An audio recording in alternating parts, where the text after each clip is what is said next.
जय हिंद दोस्तों आज दोस्तों ये हम लोग जो प्रैक्टिस सेट कर रहे हैं ना दोस्तों, एक बात ये हमेशा ध्यान रखना, आपकी तैयारी तो बहुत अच्छी इस समय चल रही है दोस्तों। तैयारी के साथ साथ डेली आपको एक प्रैक्टिस सेट भी वहां पे लगाते रहना है, क्योंकि यहां से हमें ये चीज पता चलती है कि हमारा कौन सा पार्ट वीक चल रहा है, कौन सा स्ट्रॉन्ग चल रहा है और हमारा स्कोर कितना यहाँ पहुंच रहा है। तो दोस्तों ये जो मैं सारे क्वेश्चन करा रहा हूँ आपको, ऐसे क्वेश्चन ये यहाँ पे सॉल्व करने की जैसे आप एग्जाम हॉल में वहां बैठे हुए, क्योंकि दोस्तों यहाँ पे जितने भी मैं क्वेश्चन कराऊंगा सारे आपको वही क्वेश्चन कराऊंगा जो फिलहाल अपना जो आर्मी नर्सिंग असिस्टेंट का एग्जाम है वहां पे जो क्वेश्चन पूछे जा रहे हैं वो सारे मैं आपको कराऊंगा ही कराऊंगा। और साथ साथ तो मैं कुछ पॉइंट भी आपको इनके बताऊंगा कि अगर ये क्वेश्चन हमारे पेपर में आया था तो क्या क्या चीजें और हमसे वहां पूछी जा रही है। तो दोस्तों आप जो मैं पॉइंट बताऊं ये सारे फॉलो कर चलना, एग्जाम तक जो चीजें मैं जैसे आपको बता रहा हूं वैसे आप तैयारी करिए। आप जब भी पेपर देने जाओगे आपके एग्जाम में सीधे सीधे क्वेश्चन दोस्तों वहां पे आपको दिख जाएंगे, लेकिन एग्जाम तक जो चीजें बताओ उसे आप फॉलो करते हुए वहां पे चलिएगा। दोस्तों एक क्वेश्चन आपका लखनऊ एमसी सेंटर, ये जो रिलेशन भर्ती हुई थी नर्सिंग की, वहां पे ये क्वेश्चन पूछा गया कि जीवन की मूलभूत इकाई क्या होती है। दोस्तों एक चीज ये भी हमेशा याद करना, आपके एग्जाम में जो प्रीवियस ईयर क्वेश्चन होते हैं रिपीट बहुत होते हैं, बस एक यारो जिडारो का दूसरे जिडारो का क्वेश्चन आपका रिपीट वहां पे होता है।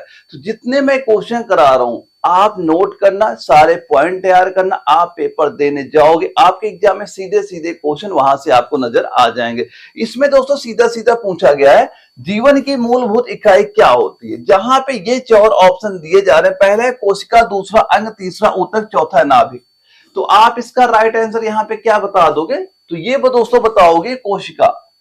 क्या बता दोगे, कोशिका। ऑप्शन ए आपका राइट आंसर यहाँ पे आपका हो जाता है। और दोस्तों क्या क्या चीजें और यहां से आपकी पूछी जा सकती हैं, एक तो दोस्तों ये बताना कि जो आपका ये कोशिका होता है, कभी अगर आपसे पूछा गया कोशिका के अध्ययन को क्या कहते हैं, अगर कभी आपसे ये पूछ लिया गया जो कोशिका होता है इसके अध्ययन को क्या कहा जाता है, तो इसके अध्ययन दोस्तों क्या कहोगे, साइटोलॉजी। ये यहाँ पे दोस्तों आप नोट कर लेना, ये आपका कहा जाएगा। और दोस्तों एक चीज ये आपसे पूछी जाती है, ये इंपॉर्टेंट पॉइंट ये यहाँ पे नोट करना कि जो आपकी ये कोशिका होती है, ये भी एग्जाम में क्वेश्चन पूछा जा चुका है। कोशिका जो शब्द होता है, क्या कोशिका शब्द का प्रयोग, कोशिका शब्द का प्रयोग सर्वप्रथम किसने किया था, कोशिका शब्द का प्रयोग सर्वप्रथम किसने किया था, किसका नाम बता दोगे आप यहाँ पे दोस्तों, बताओगे रॉबर्ट हुक ने। रॉबर्ट हुक ने अब कब किया था, ये किया था 1665 ईस्वी में यहाँ पे किया था। और दोस्तों कोशिका के प्रकार कितने होते, कभी अगर आपसे ये पूछ लिया जाए कोशिका के प्रकार कितने होते, क्या बताओगे, कोशिका के प्रकार आपके दो होते, एक तो होता है प्रोकैरियोटिक, एक होता है यूकैरियोटिक। क्या बताओगे, प्रोकैरियोटिक यूकैरियोटिक, दो प्रकार वहां पे होते हैं। इसके बाद दोस्तों अगर कभी आपसे ये पूछा गया कोशिका के ही बारे में, एक चीज ये बताओ जो कोशिका सिद्धांत है, कोशिका का जो आपका सिद्धांत है, अगर ये चीज कभी आपसे पूछी जाती है, ये बताओ कोशिका सिद्धांत का प्रतिपादन किसने किया था और कब किया था, तो दोस्तों आप क्या बताओगे, इसका प्रतिपादन दोस्तों आपका 1838 से 39 ईस्वी में इसका प्रतिपादन वहां पे किया था। और किसने किया था, किसका नाम बताओगे, वैज्ञानिक का नाम क्या हो जाएगा, स्लाइडेन। वैज्ञानिक का नाम एक स्लाइडेन हो जाएगा, और स्लाइडेन और श्वान, ये दो वैज्ञानिक थे जो जिन्होंने कोशिका सिद्धांत का प्रतिपादन वहां पे किया था। ये दोस्तों आपके इंपॉर्टेंट पॉइंट है, अगर आपके कोशिका के बारे में ये क्वेश्चन आ सकता है तो ये सारे पॉइंट भी आपको यहाँ पक्का क्लियर होने चाहिए, आपके एग्जाम में क्वेश्चन पूछे जाते हैं।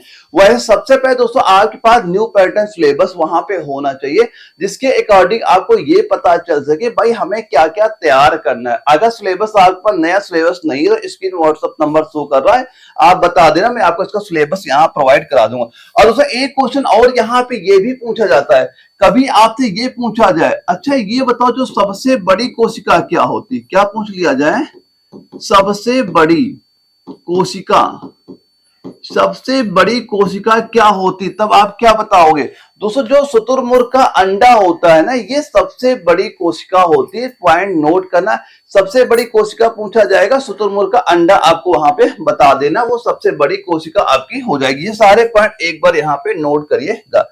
अब एक सवाल ये पूछा गया दोस्तों आपसे, ये बता दो हमें मानव शरीर में मौजूद निम्नलिखित कोशिकाओं में से किसमें माइटोकांड्रिया नहीं पाया जाता है। दोस्तों जो आपका माइटोकांड्रिया है, यहां से भी कई सारे एग्जाम में क्वेश्चन आपके पूछे जाते हैं। फिलहाल इसका राइट आंसर बताइए क्या हो जाएगा।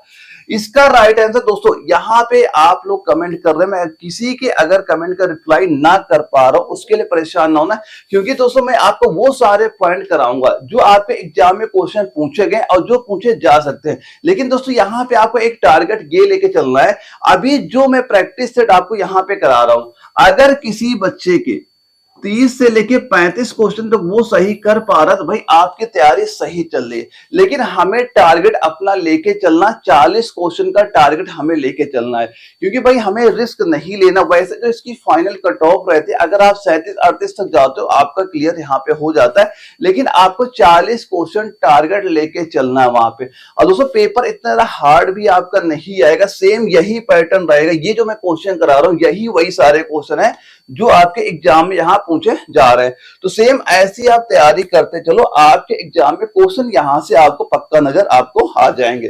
तो दोस्तों यहाँ पे इसका राइट आंसर आप क्या कह दोगे, ये हो जाएगा दोस्तों लाल रक्त कोशिका।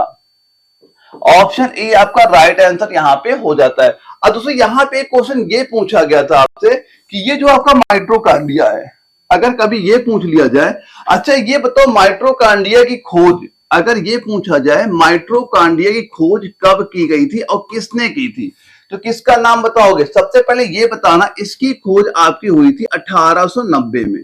1890 में इसकी खोज हुई थी और किसने इसकी खोज की थी, किसका नाम बताओगे आप, अल्टमैन का। किसका नाम बता दोगे यहाँ पे, अल्टमैन ने माइटोकांड्रिया की वहां पे खोज की थी। ये दोनों पॉइंट आप यहाँ पे नोट करिएगा। इसके बाद दोस्तों कभी आपसे ये पूछा गया कि इसका नाम किसने दिया, माइटोकांड्रिया नाम किसने दिया था, तो वैज्ञानिक का नाम क्या बता दोगे, बेडा। जो बेडा नाम के वैज्ञानिक थे, इन्होंने इसका नाम माइटोकांड्रिया यहाँ पे आपका रखा गया था। और दोस्तों जो ये आपकी माइटोकांड्रिया होती है, माइटोकांड्रिया होती है, इसके बारे में एक पॉइंट दोस्तों यही भी नोट कर लेना, इसे क्या कहते हैं, कोशिका का शक्ति केंद्र। इसे क्या कहा जाता है आपका, कोशिका का शक्ति केंद्र। कोशिका का शक्ति केंद्र कहा जाता है। सीधा सीधा ये पूछा जाता है कि जो कोशिका का पावर हाउस किसे कहा जाता है, किसका नाम बता दोगे आप यहाँ पे, ये बता देना, माइटोकांड्रिया का नाम यहाँ पे आपको ले लेना है। और दोस्तों यहीं पे एक पॉइंट ये भी नोट कर लो, यहाँ पे इंपॉर्टेंट पॉइंट ये भी आपका हो जाता है दोस्तों, जो आपका लाइसोसोम होता है, जो आपका लाइसोसोम, क्या लिखो, जो आपका लाइसोसोम होता है, इसके बारे में दोस्तों एक पॉइंट ये नोट करना, इसे क्या कहा जाएगा, आप बताओगे, आत्मघात। इसे क्या लिख लोगे यहाँ पे, आत्मघात की थैली। क्या कहा जाएगा, आत्मघात की थैली यहाँ पे नोट करना। कभी ये क्वेश्चन पूछा गया आत्मघात की थैली किसे कहा जाता है, आपको बताना, लाइसोसोम को यहाँ पे बता देना है। और दोस्तों यहाँ पे एक पॉइंट इंपॉर्टेंट ये भी नोट कर लें, जो एग्जाम में क्वेश्चन पूछा जाता है, जो एक नोट करना, जो आपका राइबोसोम होता है, एक क्या होता है, राइबोसोम। तो राइबोसोम के बारे में ये पॉइंट नोट करना, इसे क्या कहा जाएगा, आप कहोगे जो प्रोटीन की फैक्ट्री। क्या कहोगे इसे, प्रोटीन की फैक्ट्री। कभी क्वेश्चन पूछा गया प्रोटीन की फैक्ट्री हम किसे कहते हैं, किसका नाम बताना, आपको राइबोसोम का नाम यहाँ पे बता देना है। तो ये सारे दोस्तों आपके वो पॉइंट है जो आपके एग्जाम में क्वेश्चन पूछे जा सकते हैं। अगर ये क्वेश्चन पूछा गया तो ये सारे पॉइंट भी आपको यहाँ पता होने चाहिए, आपके एग्जाम में सारे इंपॉर्टेंट है। अब ये आपके किसी न किसी आर्मी के एग्जाम में ही ये क्वेश्चन पूछे गए। अभी जो मैं लास्ट तक आपको जितने प्रैक्टिस सेट वहां पे कराऊंगा, ये सारे क्वेश्चन वहां पे आपको नजर आएंगे। लेकिन जो चीजें मैं एग्जाम तक बता रहा हूं, आप फॉलो करिए, तैयार करिए, आपके पेपर यहां से क्वेश्चन आपको नजर आ जाएंगे। इसके बाद दोस्तों एक क्वेश्चन ये पूछा जा रहा है, पौधों में अवशोषण और ऊपरी गतिविधि में जड़ों से पत्तियों तक पानी और खनिज के संचरण में क्या मदद करता है, प्रकाश संश्लेषण होगा, वाष्पोत्सर्जन होगा, शोषण होगा या प्रतिफलन होगा। तो इसका राइट आंसर आप कितना बताओगे? अगर आपके एग्जाम में ये क्वेश्चन पूछ लिया गया तो क्या बताओगे राइट आंसर इसका? तो दोस्तों आप कहोगे वाष्पोत्सर्जन। ऑप्शन बी आपका बिल्कुल राइट आंसर यहाँ पे आपका हो जाता है। और दोस्तों जो आपका वाष्पोत्सर्जन होता है ना, इसके बारे में जो 3 प्रकार के और क्वेश्चन पूछे जाते हैं, वो तीनों भी आप यहां पे याद कर लेना। दोस्तों अगर कभी आपसे ये पूछ लिया गया, देखो जो प्रकाश की तीव्रता, अगर आप ये बताओ, अगर प्रकाश की जो तीव्रता होती है बढ़ने से, प्रकाश की तीव्रता बढ़ने से, अब ये बताओ तो प्रकाश की तीव्रता अगर आपने बढ़ा दी तो ये बताओ वाष्पोत्सर्जन पे क्या प्रभाव पड़ेगा? तो वाष्पोत्सर्जन की दर क्या हो जाएगी? आप बताओगे इसकी दर क्या हो जाएगी? बढ़ जाएगी। वाष्पोत्सर्जन जो आपके होता है, वाष्पोत्सर्जन होता है, इसकी दर आपकी बढ़ जाती है। और इसके बाद कभी आपसे ये क्वेश्चन अगर पूछ लिया गया कि एक चीज हमें ये बता दो, जो आपका तापमान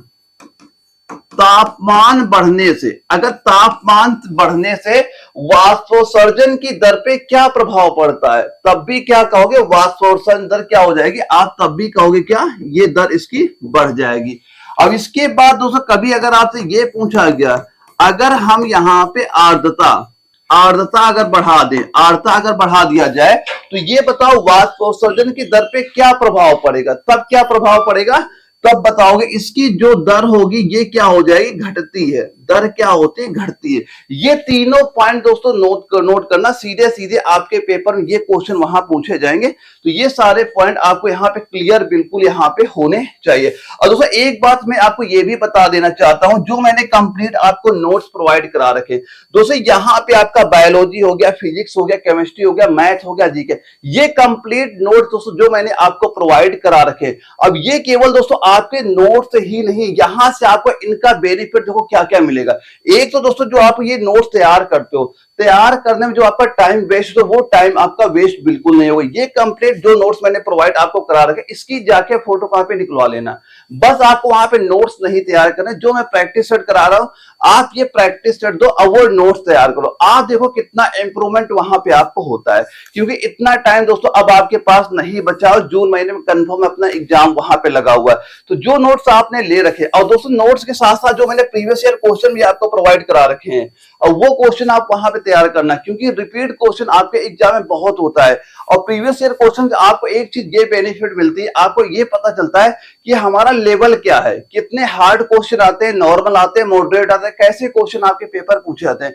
वो सबसे मेन बात होती है, वो आपको वहां पे क्लियर होती है। तो ये नोट चाहो तो जो स्क्रीन व्हाट्सएप नंबर शो कर रहा, मुझे व्हाट्सएप पे मैसेज भी करोगे नोट्स लिखे, तब भी मैं आपको नोट्स प्रोवाइड करा दूंगा। वैसे ज्यादातर बच्चे नोट्स ले रखे और तैयारी अपना बड़े अच्छे से वहां पे कर रहे हैं। या फिर दोस्तों आप सीधा सीधा वहां प्ले स्टोर पे जाना और वहां पे आप सीधा सीधा एनए वाला सर्च कर देना, एनए वाला, वहां पे एक एप्लीकेशन ओपन करना, वहां पे ये सारे नोट्स मैंने अपलोड कर रखे हैं, वहां पे सीधा सीधा आप वो सारे नोट्स वहां आपको मिल जाएंगे।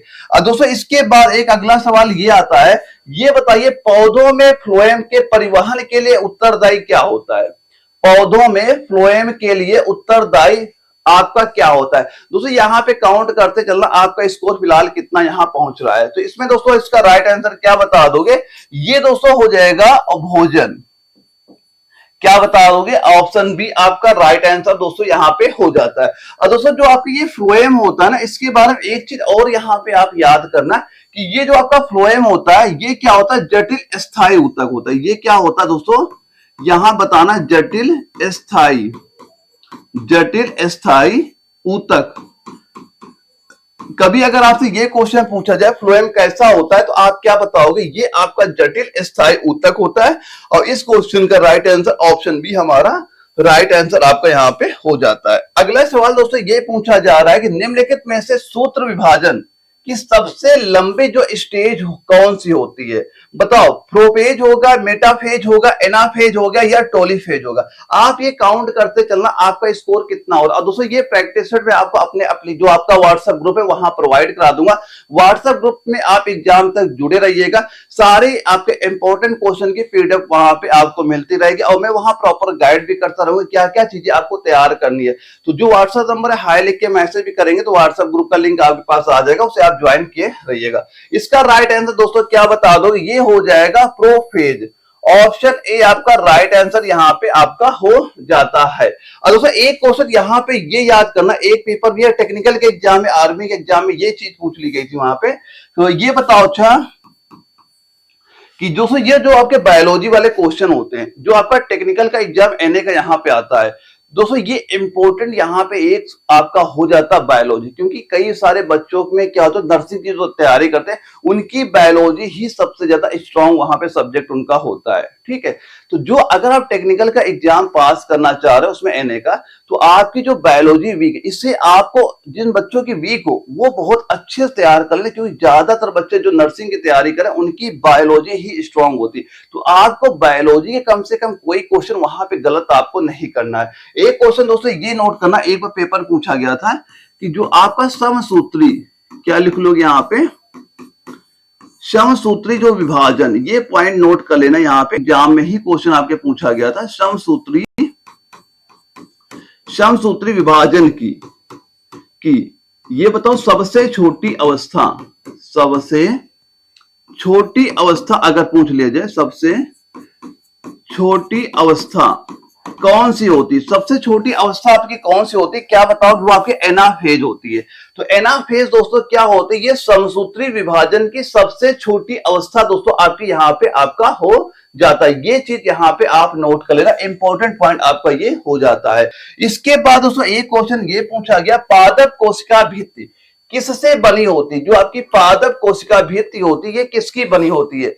इन चार ऑप्शन में बताओ क्या होगा, काइटिन होगा, केवल पेक्टिन होगा, मुरेन होगा, सेलुलोज और पेक्टिन हो जाएगा। तो इसका राइट आंसर क्या हो जाएगा दोस्तों, काउंट करते चलना आपका स्कोर कितना यहाँ पे पहुंच रहा है। तो इसका दोस्तों राइट आंसर आप कितना कह दोगे, ये कहोगे सेलुलोज और पेक्टिन की। ऑप्शन डी आपका बिल्कुल राइट आंसर यहाँ पे आपका हो जाता है।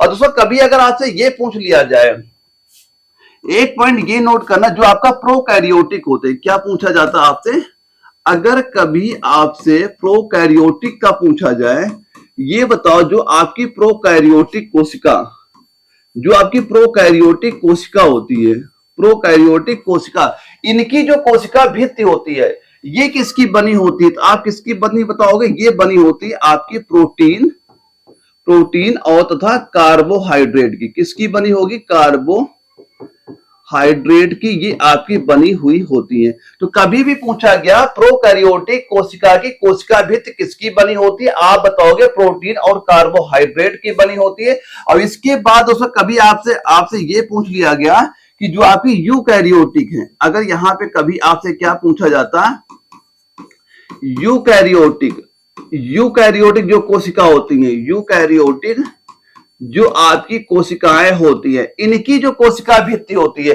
ये किसकी बनी होती है, आप क्या बताओगे, ये बनी होंगी आपकी सेलुलोज की। किसकी बनी होंगी, ये बनी होंगी आपकी सेलुलोज की बनी होती है। और दोस्तों जो आपके ये यूकैरियोटिक यहाँ पे वर्ड दिया जा रहा है ना, अगर कभी आपसे ये पूछा जाए कि यूकैरियोटिक सेल प्रकाश संश्लेषण में क्या करता है, क्लोरोप्लास्ट होता है, कि जो आपके यूकैरियोटिक सेल का प्रकाश संश्लेषण किससे होता है, ये क्लोरोप्लास्ट आपका होता है। ये सारे पॉइंट आपको पता वहां पे होने चाहिए। और दोस्तों एक चीज और यहाँ पे नोट कर लेना, कभी अगर आपसे ये पूछ लिया गया, ये बताओ एक चीज में कि कवक जो होता है, जो कवक होता है, कवक की कोशिका भित्ति, जो आपका कवक होता है, कवक की कोशिका भित्ति किसकी बनी होती है, तो आप किसकी बताओगे, आप बताओगे काइटिन की। किसकी बनी होती है, काइटिन की। ये दोस्तों तीनों पॉइंट नोट करना, प्रोकैरियोटिक कोशिका की कोशिका भित्ति किसकी बनी होती है, ये तीनों पॉइंट नोट करना इंपॉर्टेंट है। यहाँ सीधे सीधे क्वेश्चन आपके पेपर पूछे जाएंगे। अगला क्वेश्चन दोस्तों ये पूछा गया, टिक्स और माइटस का अध्ययन क्या कहलाता है। जो आपके टिक्स होते हैं, क्या होता है, टिक्स होते हैं और जो माइटस होता है, इनका अध्ययन आपका क्या कहलाएगा। दोस्तों हर क्वेश्चन आपका इंपॉर्टेंट, सारे पॉइंट यहाँ पे नोट जरूर करना। मैं वही सिलेक्टेड क्वेश्चन करा रहा हूं जो आपके एग्जाम में रिपीट बार बार वहां पे हो रहे हैं। तो इसका दोस्तों राइट आंसर आप क्या कह दोगे, ये हो जाएगा आपका एक्रोलॉजी। ऑप्शन ए आपका राइट आंसर यहाँ पे आपका हो जाता है। क्या हो जाएगा, एक्रोलॉजी। और दोस्तों यहाँ पे जो आपका एंटोमोलॉजी यहाँ पे दिया जा रहा है, ये किसका अध्ययन होता है, तो यहाँ पे क्या कह दोगे, ये आपका होता है कीटों का अध्ययन। कभी अगर आपसे पूछा गया कीटों का अध्ययन क्या कहलाएगा, आप बताओगे एंटोमोलॉजी आपका यहाँ पे कहलाएगा। ये राइट आंसर यहाँ पे आप बता देंगे। और दोस्तों यहाँ पे जो कार्सिनोलॉजी दिया जा रहा है, ये किसका अध्ययन यहाँ पे होता है, तो तो ये बताओगे दोस्तों क्या जो आपके क्या होते हैं कैंसर के ऊतक होते हैं, क्या लिख लोगे यहां पे लिखना आप कैंसर के ऊतकों का। कैंसर के जो दोस्तों आपके ऊतक होते हैं उनका अध्ययन कार्सिनोलॉजी आपका ये कहलाता है। और दोस्तों यहाँ पे एक चीज वर्ड जो आपका ये चीज लिखी जा रही है, क्या लिखा हुआ है यहाँ पे, मेलेकोलॉजी। इसमें किसका अध्ययन होता है मेलेकोलॉजी में, तो किसका अध्ययन दोस्तों यहाँ बता दोगे आप।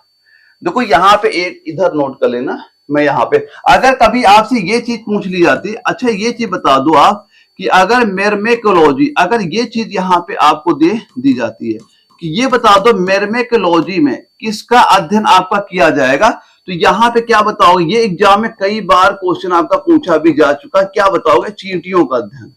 क्या बता दोगे, जो आपकी चींटियां होती है चींटियों का अध्ययन किसके अंतर्गत होता है, मिरमेकोलॉजी के अंतर्गत आपको यहाँ पे होता है। ये पॉइंट नोट कर लो, ये सारे पॉइंट नोट करना, अगर आप अभी न लिख पा रहे हो इनके स्क्रीनशॉट लेते चलना, बाद में सारे पॉइंट आप किसी ना किसी बुक में आप नोट करना। इसकी दोस्तों मैं पीडीएफ भी इन सारे क्वेश्चन की प्रोवाइड करा दूंगा अपने व्हाट्सएप ग्रुप में, वहां पे सारे पीडीएफ आपके यहाँ पे मिल जाएगी।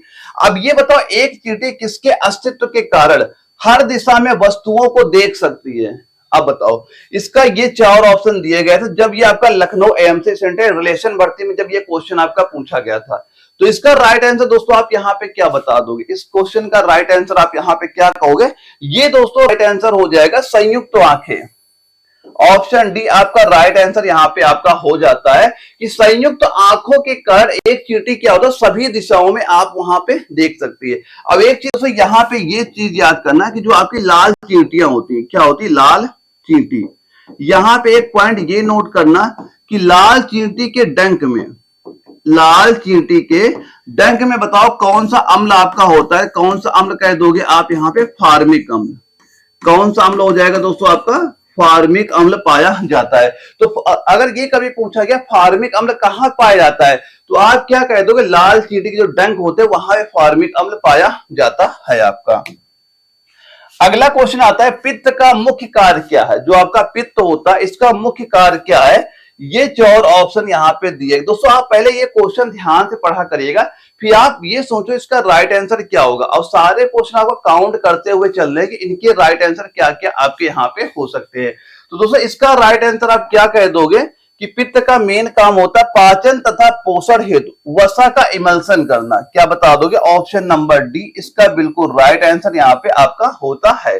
और दोस्तों ये बताओ जो पित्त भोजन को क्या करता है, जो आपका ये पित्त होता है, क्या बताओगे, जो पित्त होता है ये भोजन को क्या करता है, कैसा बनाता है, तो क्या बताओगे, ये भोजन को दोस्तों आपका क्षारीय बनाता है। कैसा बनाता है, क्षारीय।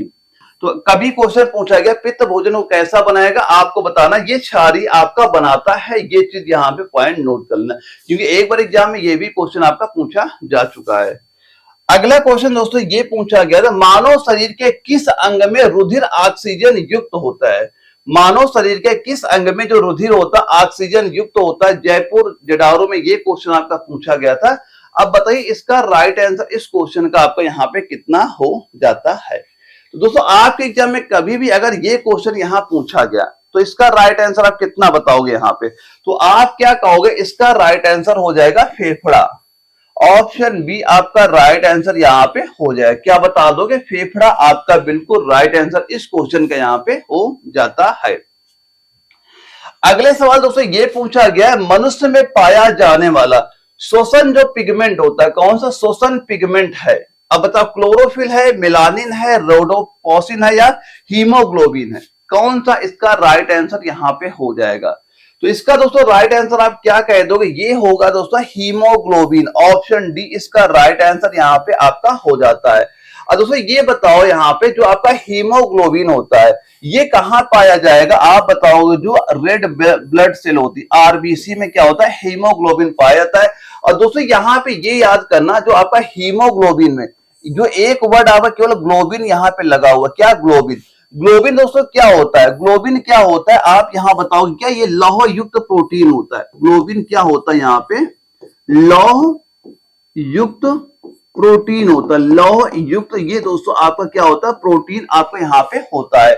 और दोस्तों यहाँ पे ये भी याद करना जो आपका हीमोग्लोबिन होता है, हीमोग्लोबिन एक पॉइंट ये नोट करना है, हीमोग्लोबिन में पाया जाने वाला, कभी पूछा जाए लौह यौगिक क्या होता है, लौह, अगर ये पूछा जाए लौह यौगिक, लौह यौगिक दोस्तों इसमें क्या आपका हो जाएगा, तो क्या बताओगे आप, यहां बताओगे हिमैटिन, क्या बता दोगे यहाँ पे हिमैटिन होता है, क्या होता है यहाँ पे हिमैटिन आपका पाया जाता है। तो ये पॉइंट भी नोट करना कि हीमोग्लोबिन में पाया जाने वाला आपका लौह यौगिक क्या होता है, हिमैटिन आपका यहाँ पे होता है। ये चीज यहाँ पे याद कर लेना। और दोस्तों यहाँ पे जो आपका ये क्या ग्लोबिन दिया जा रहा है, ग्लोबिन का मेन काम क्या करता है, ग्लोबिन जो होता है ये ऑक्सीजन एवं कार्बन डाइऑक्साइड के संयोग करने की क्षमता को क्या करता है, बढ़ाता है। ये ग्लोबिन क्या करता है, ऑक्सीजन कार्बन डाइऑक्साइड जो संयोग करने की क्षमता होती है, इस क्षमता को क्या करता है, बढ़ा देता है ये आपका।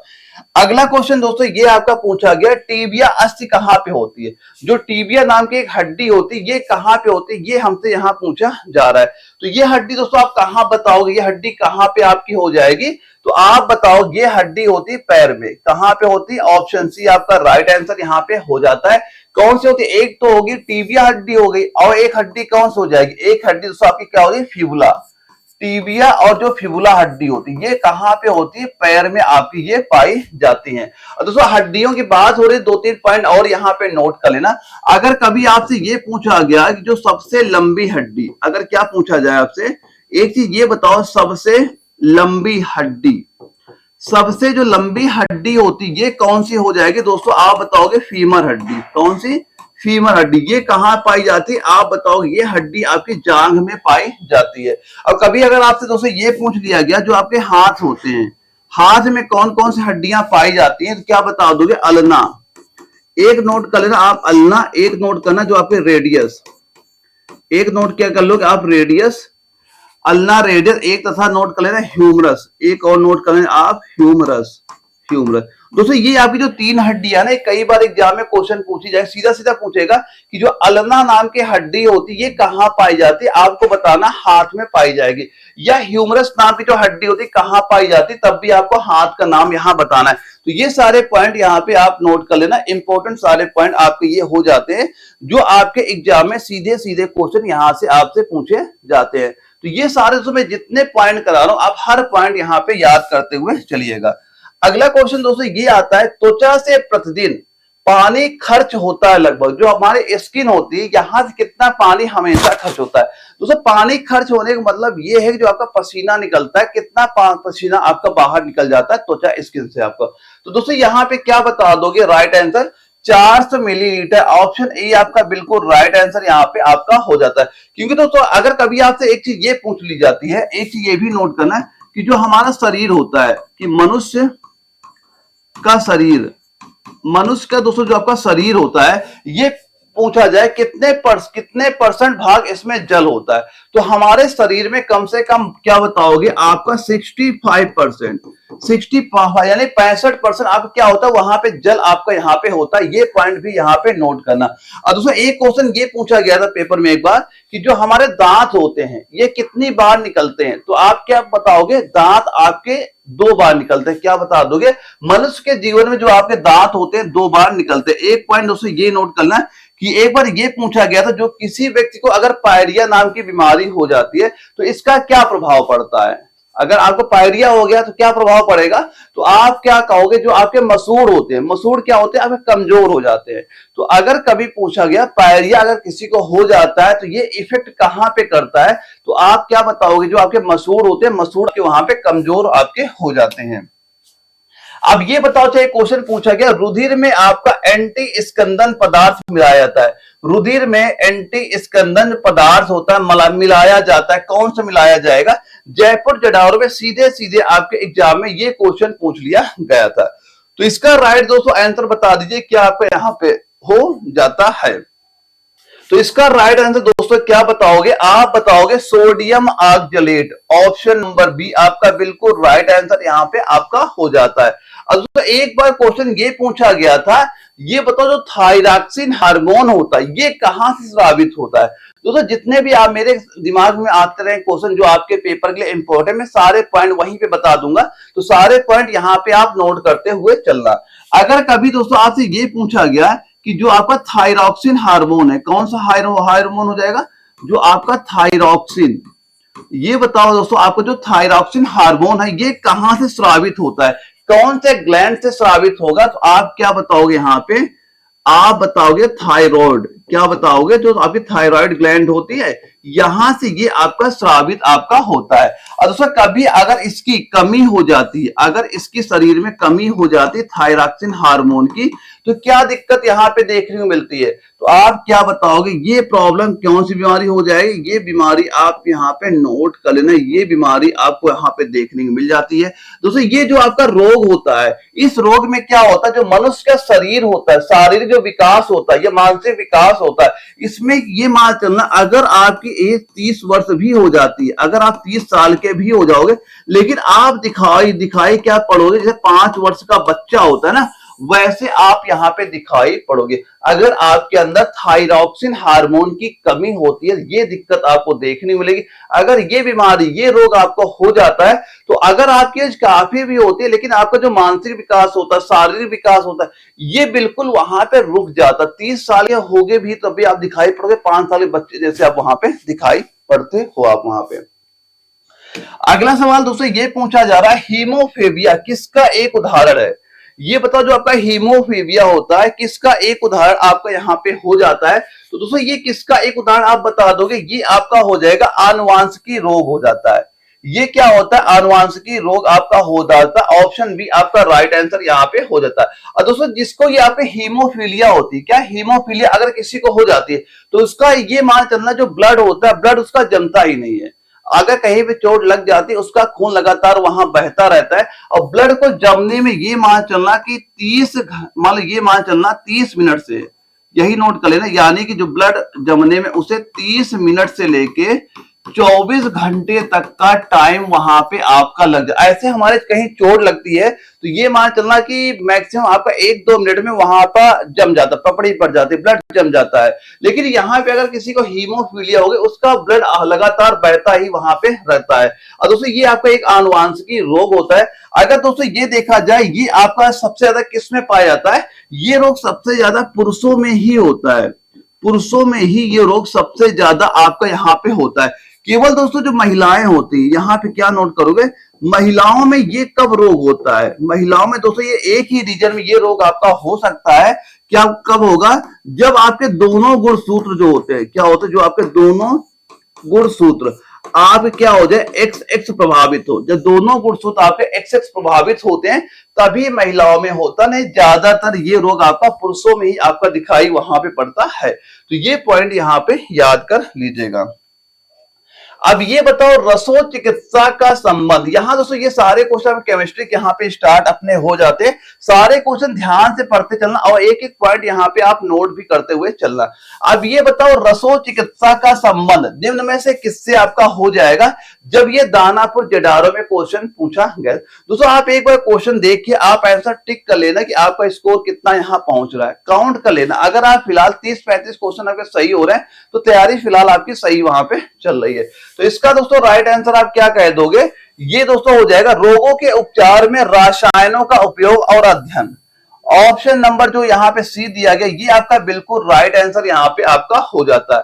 और दोस्तों एक बार एग्जाम में ये क्वेश्चन पूछा गया था, ये बताओ सल्फर का यूज कहाँ पे होता है? एक बार ये भी पेपर में आपके क्वेश्चन आया था कि अगर दोस्तों कभी आपसे ये पूछा जाए, पेपर में आ जाए, सल्फर का यूज कहां पे होता है, तो कहां पे दोस्तों बता दोगे? ये बताओगे आप कहां पे? बारूद बनाने में। कहां बता दोगे? बारूद बनाने में इसका यूज दोस्तों यहाँ पे होता है। अब एक बार क्वेश्चन ये पूछा गया था, जो फल होते हैं, फलों को हम कृत्रिम रूप से पकाने के लिए क्या यूज करते हैं, किसका यूज करते हैं? तो यहाँ पे दोस्तों एक पॉइंट ये नोट कर लेना कि जो आपके फल होते हैं, फल पकाने के लिए, फल को हम कृत्रिम रूप से पकाने के लिए आप किसका यूज करते हैं? तो आप यहाँ पे दोस्तों नोट करना कि एथिलीन गैस का। किसका नाम बताओगे यहाँ पे दोस्तों? आप एथिलीन गैस, ये पॉइंट नोट करना। ये तो आपका वेरी वेरी इंपॉर्टेंट आपका हो जाता है। ये पॉइंट कई बार एग्जाम में क्वेश्चन पूछा जा चुका है कि फलों को पकाने, यानी फलों का कृत्रिम रूप से पकाने के लिए हम लोग किसका यूज करते हैं? आप बताओगे एथिलीन गैस का यूज आपका यहाँ पे किया जाता है। ये पॉइंट भी आप अच्छे से यहाँ पे तैयार कर लें। दोस्तों ये क्वेश्चन आपके सीधे सीधे पेपर में वहां पूछे जाएंगे। अगला सवाल दोस्तों ये आता है, ये बताओ निम्नलिखित में से कौन सा तत्व स्वतंत्र अवस्था में पाया जाता है? इनमें से स्वतंत्र अवस्था में क्या चीज पाया जाएगा? रिलेशन वर्ती का एग्जाम में क्वेश्चन ये पूछा गया था। तब इसका राइट आंसर आप दोस्तों क्या बता दो, इस क्वेश्चन का राइट आंसर यहाँ पे कितना आपका हो जाएगा। तो इसका दोस्तों राइट आंसर आप कितना कहोगे, ये आपका हो जाएगा क्या, सल्फर। ऑप्शन सी इसका बिल्कुल राइट आंसर यहाँ पे आपका हो जाता है। जो सल्फर होता है ये स्वतंत्र अवस्था में आपका पाया जाता है। और दोस्तों सल्फर का यूज और कहां पे होता है, ये आपका ब्यूटी पार्लरों में इसका यूज होता है, या बालों को विशिष्ट आकार में सेट करने के लिए भी इसका यूज आपका सल्फर का वहां पे किया जाता है। इसके अलावा दोस्तों जो आपका सोना होता है, इसके अलावा एक और लिख लेना, जो आपका गोल्ड होता है, सोना होता है, या फिर दोस्तों जो आपका प्लेटिनम होता है, क्या होता है, प्लेटिनम होता है, क्या प्लेटिनम होता है। ये दोनों भी दोस्तों आपके स्वतंत्र अवस्था में आपके पाए जाते हैं। जैसे इसमें यहाँ पे अगर सोना और प्लेटिनम भी आपका दिया गया होता तो वो आपका राइट आंसर हो जाता है। जैसे सल्फर स्वतंत्र अवस्था में पाया जाता है, ऐसे आपका गोल्ड हो गया, प्लेटिनम हो गया, ये भी आपके स्वतंत्र अवस्था में आपके वहां पे पाए जाते हैं। इसके बाद दोस्तों एक चीज, अगर कभी ये क्वेश्चन पूछा जाए कि ये जो आपका सल्फर यहाँ पे होता है, ये अगर पूछ लिया जाए, ये बताओ जो सल्फर होता है जो पृथ्वी की भू परपटी है, इसमें कितने परसेंट ये आपका होता है, तो आप क्या बताओगे दोस्तों, आप बताओगे ये होता है 0.05%। क्या बताओगे, पृथ्वी पटल में सल्फर का परसेंटेज कितना होता है, 0.05%, ये आपका यहाँ पे होता है। तो ये दोनों पॉइंट भी यहाँ पे नोट कर लीजिएगा। अगला सवाल दोस्तों ये पूछा गया, किसी तत्व की परमाणु संख्या निम्नलिखित की संख्या के बराबर है, किसकी संख्या के बराबर आपका ये हो जाएगा। तो आप किसकी संख्या के बराबर दोस्तों बताओगे, ये आप बताओगे नाभिक के प्रोटॉन। ऑप्शन बी आपका राइट आंसर यहाँ पे हो जाता है। दोस्तों किसी तत्व के नाभिक में जितना प्रोटॉन होता है ना, उतना ही उसी तत्व में क्या होता है, इलेक्ट्रॉन भी आपके दोस्तों वहां पे होते हैं। यहाँ पे कुछ पॉइंट और यहाँ पे ये नोट कर लेना, कभी अगर आपसे ये पूछ लिया जाए जो प्रोटॉन होता है, प्रोटॉन ये होता है, प्रोटॉन का नामकरण किसने किया, दोस्तों यहाँ पे नोट करना, प्रोटॉन का नामकरण, ये चीज यहाँ पे नोट कर लेना। अगर नामकरण आपसे पूछा जाए, प्रोटॉन का नामकरण किसने किया, तो यहाँ पे हम पूछ रहे हैं नामकरण, ये चीज जरूर नोट करने से कंफ्यूजन कभी नहीं होना। अगर पूछा गया प्रोटॉन का नामकरण, नामकरण शब्द यहाँ पे लिखा हुआ आपका होना चाहिए। तो प्रोटॉन का नामकरण किसका बताओगे, आप बताओगे रदरफोर्ड। किसका बताओगे यहाँ पे, रदरफोर्ड का नाम याद कर लेना। और कब नाम दिया इसका, 1919 में। जो मैंने अभी क्या बताया, प्रोटॉन का नामकरण वर्ड अगर लगा हुआ है तो बताओगे रदरफोर्ड ने दिया 1949 में। अब इसके बाद दोस्तों कभी अगर ये पूछा गया जो अगर प्रोटॉन होता है, इसका द्रव्यमान, अगर दोस्तों आपसे कभी क्वेश्चन पूछ ले इसका द्रव्यमान आपका क्या होता है, द्रव्यमान क्या बताओगे, 1.67 इंटू 10 की पावर माइनस का 27 kg दोस्तों आप यहाँ पे नोट कर लेना। इसके बाद दोस्तों एक चीज ये याद कर लेना कि जो आपका हाइड्रोजन होता है, क्या बताओगे आप, जो आपका दोस्तों हाइड्रोजन, हाइड्रोजन अर्थात जो प्रोटियम होता है, इनमें क्या होता है आपका न्यूट्रॉन नहीं होता, इनमें क्या होता है आपका, जो आपका न्यूट्रॉन होता है ये आपका नहीं पाया जाता। ये चीज यहाँ पे नोट कर लेना कि जो हाइड्रोजन होता है या प्रोटियम होता है, इनमें न्यूट्रॉन आपका अनुपस्थित होता, नहीं पाया जाता है। दोस्तों अभी यहाँ प्रोटॉन का नाम कर ये वर्ड लिख लेना भाई, आपसे कंफ्यूज ना हो जाना कि कभी अगर आपसे पूछे प्रोटॉन की खोज किसने की, आप किसी और का नाम बता दो। और यहाँ पूछा क्या जाए, नाम कर लिखा, मैं तभी बार बार इसमें इंडिकेट करो, नाम का वर्ड साथ में लगा हुआ आपका होना चाहिए था। अगला सवाल दोस्तों ये पूछा गया, अधातुओं में आमतौर पर सबसे बाहरी सतह में इलेक्ट्रॉन कितने होते हैं, किसका पूछा गया, अधातुओं का। तो आप क्या राइट आंसर बताओगे, कभी आपके एग्जाम में ये क्वेश्चन आता है तो आप क्या बताओगे, ये हो जाएगा 5, 6, 7, 8। ऑप्शन बी इसका राइट आंसर आपका यहाँ पे हो जाता है। और दोस्तों जो आपके अधातु होते हैं ना, ये आवर्त सारणी के कहां पे होते हैं, ये आवर्त सारणी के दाएं भाग में, कौन से भाग में होते हैं, आवर्त सारणी के दाएं भाग में आपका ये स्थित यहाँ पे होते हैं। और दोस्तों जो आपके अधातु होते हैं ना, इनकी ऑक्साइड, अधातुओं क्या नोट कर लेना, अगर कभी पूछा गया अधातु के, ये बता दो ऑक्साइड, अधातु के ऑक्साइड कैसे होते हैं, आप बताओगे अम्लीय प्रकृति के, कैसे होते हैं आप बताओगे, ये आपके अम्लीय प्रकृति के होते हैं। क्या बताओगे यहाँ पे, इनके ऑक्साइड अम्लीय प्रकृति के होते हैं। जैसे कि आप लिख सकते हैं एग्जांपल में CO2 हो गया, SO2 हो गया, ये हो जाते हैं आपके। ये पॉइंट यहाँ पे नोट कर लीजिएगा। तो अगर कभी पूछा गया अधातुओं के ऑक्साइड की प्रकृति कैसी हो जाएगी, आपको बताना है अम्लीय प्रकृति के आपके वहां पे ये होते हैं। अब ये बताइए कि द्वारा निश्चित अनुपात का नियम उद्धृत किया गया था, जो आपका ये दिया जा रहा है क्या, निश्चित अनुपात का नियम किसके द्वारा आपका ये दिया गया था, जहां पे ये चार वैज्ञानिक के नाम आपके दिए जा रहे हैं। तो इसका राइट आंसर इस क्वेश्चन का आपको सीधा सीधा क्या बता देना कि कभी भी आपके एग्जाम में अगर ये क्वेश्चन यहां पूछा जाता है तो इसका राइट आंसर दोस्तों बताना है क्या, इसका नाम प्राउस्ट का। ऑप्शन सी आपका बिल्कुल राइट आंसर यहां पे आपका हो जाता है। और दोस्तों यहां पे एक चीज ये ध्यान रखना कि जो जॉन डाल्टन का नाम यहां पे दिया गया था, तो जॉन डाल्टन के बारे में एक चीज ये भी नोट कर लेना कि इन्होंने क्या बताया था, यहां पे ये नोट करना कि 1803, क्या लिखोगे 1803, इन्होंने क्या दिया, इन्होंने बताया था परमाणु सिद्धांत के बारे में। इन्होंने क्या बताया था, परमाणु सिद्धांत के बारे में इन्होंने बताया था, ये नोट कर लेना, परमाणु सिद्धांत के बारे में इन्होंने बताया था। इसके बाद दोस्तों कभी अगर यहाँ पे एक पॉइंट और नोट करना, जो आपके एग्जाम में कई बार क्वेश्चन पूछा गया है कि ये नोट कर लेना, देखो यहाँ पे अगर कभी ये पूछा गया, एक जो आपका नाभिकीय सिद्धांत था, कौन सा सिद्धांत था, अगर कभी आपसे ये चीज पूछ ले कि हमें अच्छा ये बता दो जो आपका नाभिकीय जो सिद्धांत था, नाभिकीय सिद्धांत ये किसने दिया था, तो नाभिकीय सिद्धांत किसने देगा, कौन देगा, आप बताओगे रदरफोर्ड का। किसका नाम बताओगे, रदरफोर्ड का नाम आप यहां पे याद कर लीजिएगा। इसके बाद दोस्तों कभी अगर आपसे ये पूछा जाता है, ये बताओ जो बोर का परमाणु मॉडल को क्या कहा जाता है, परमाणु का जो क्या बताओगे, जो बोर का परमाणु मॉडल को बोर का परमाणु सिद्धांत भी आपका कहा जाता है। ये चीज नोट करना, ये इंपॉर्टेंट आपका हो जाता है। कभी अगर ये पूछा गया परमाणु सिद्धांत किसने दिया, आप बताओगे जॉन डाल्टन का नाम बताना है।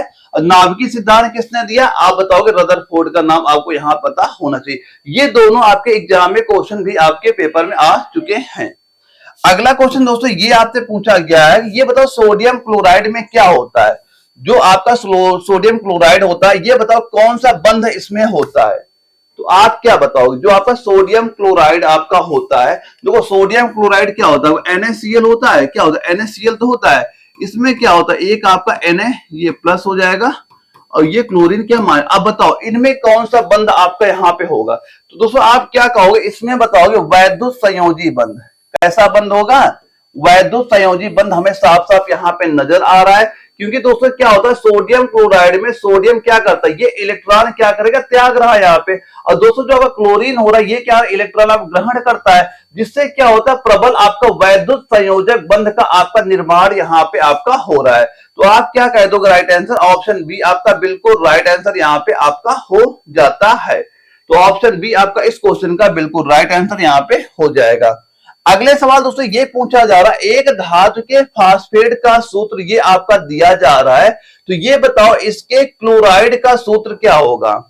अब हमें ये बताना, इसके जो क्लोराइड होता है, क्लोराइड का सूत्र आपको यहाँ पे क्या हो जाएगा, तो क्लोराइड का सूत्र दोस्तों आप क्या बताओगे, ये हो जाएगा MCl2। ऑप्शन सी आपका बिल्कुल राइट आंसर यहाँ पे आपका हो जाता है।